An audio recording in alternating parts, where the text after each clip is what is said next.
What is a function? So the formal definition of a function is for each input there is only one output. But I like to think of it this way. When you input a value, you can definitely determine, you know what the one output will be. You know for sure. So our book uses something like a soda machine. So you have an input, you push a button, and you get a certain soda. So in this example right here, our inputs are buttons, and that's like our X, and we're going to push the slurp button. When we push the slurp button, we get a blast. We push this slurp button, we get a blast. So anytime we push this slurp, we're getting a blast out. So say we push this 500 times, we always get a blast. So when I input a value, my slurp, I know I will be getting a blast. I can for sure say I'm going to get a blast out. So let's say, for example, we have another button, a blast, and I push that button. I get out a blast. Every time I push that blast button, I get out a blast. When I push a blast button, I know I will get a blast. That's the definition of a function. Now let's say, for example, let's look at a machine that would not act like a function. So let's say the first time I push a blast, I get out a blast. The second time I push blast, I get out a twister. So now that violates our rule over here, where I input a value, I know for sure what the output is here. I don't know when I push that blast if I'll be getting a blast or if I'll be getting a twister. And so in that case, that would not be a function. Now let's look at it a little more algebraically. So let's look at it using a table. So I want to know if these are functions. And again, I just want to remind you of the function machine diagram that we had here, and just to relate it to our soda machine. So if we were relating this, our input is X, that's like a button X, and our output is f of X, or we could also call that Y. So when we push that X, we get out an f of X. Push that X, we get out an f of X. So let's take a look at this table. When we push the 1 right here, we get out a 5. When we push the 2, we get out a 9. Push the 3, the input of 3, our output, f of 3, is going to be 13. We push 1 again. Now in order for that to work, in order for this to be a function, we have to be able to predict it. Since when we push 1 over here, we got out a 5, we must get a 5 out here because we've got to be able to figure out what our one value over here is for y when we push an x value. So when I push 1, I should always get out a 5, and I do over here.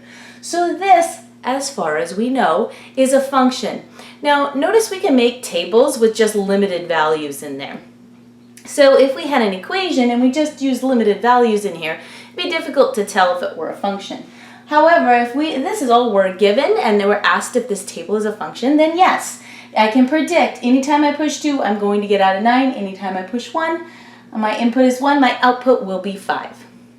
So let's take a look at this one over here where I have x and y, and here I press a 0. So that's like pushing the 0 button. And out comes a 6. I push the 0 again as an input. I input an input value of 0 here, and out comes a negative 6. So in this case, this is not a function because when I input that 0, I can't predict what my output's going to be for sure. It's not just one value, it could be 6 or negative 6. So in this case, in this table, the values that we have, no, this is not a function. Now let's take a look at graphs. So how does this function idea relate to graphs? So I want to know if this is a function. And again, I have my little function machine over here, and I used a table over here to relate some of these values. So our input are going to be the x values. Now given an x value, can I predict what y value that will be? That's what I'm looking at when I'm looking at whether a graph is a function. So if I give you a value of 1, can I tell what that values are only going to be one value for 1? And in this case, yeah, it'll be 1. So at 0, we have 0, 0 here. So notice, if I make a table of just some of these values, when I input a 0, I push the 0 right here, my output is 0, and that's always true. When I input 2, my output is always 2. When I push 2, I will get out 2 every single time. When I push negative 2, I also get out a 2, but I can always predict that. Anytime I press the -2, anytime I input -2, my output is going to for sure be only one value, and that is going to be 2. So in this case, this is a function by looking at this graph. So when we look at the input, we know there's only going to be one output for that. Now let's take a look at a different graph, and this is sort of a circle. It's kind of a messily drawn circle, but it's sort of a circle, and we're going to take a look at the inputs and outputs of this as well. So we can see over here that when we input a -3, that it's 0.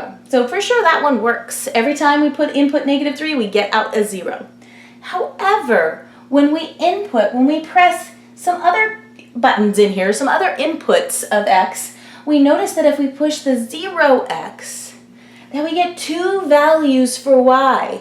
We can't predict which one it's going to be. When we press the 0 button, we could get 3 or we could get -3. Pressing the 0, you can't determine what your output is for sure. This is not a function.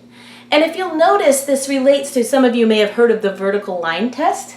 We can check that out here because when we input 0, look, we get 2 different output values.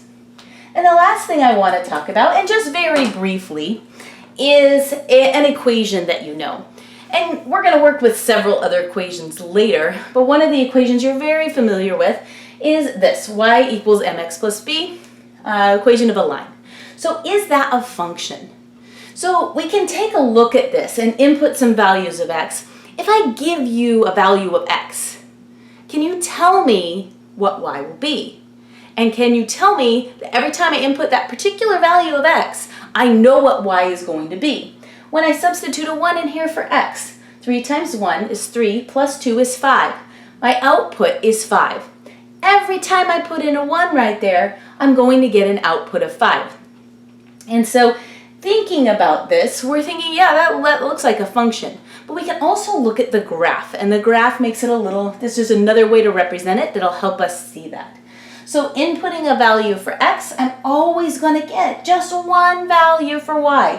Any x I choose, it's just going to be one value for y every time. I tell you a certain place on the x-axis, it's going to be that same place over here up on the y-axis. So if I give you a 1 over here on my x-axis, I'm going to go all the way up here. Let's see, oh, yep, 5. So anytime I input a 1, I'm going to get out a 5, and the same is true in that equation. And that's true for any value of x. Any value of x I find over here, I can tell you what y will be, and every time I give you that same value of x, it's only going to be that one value of y.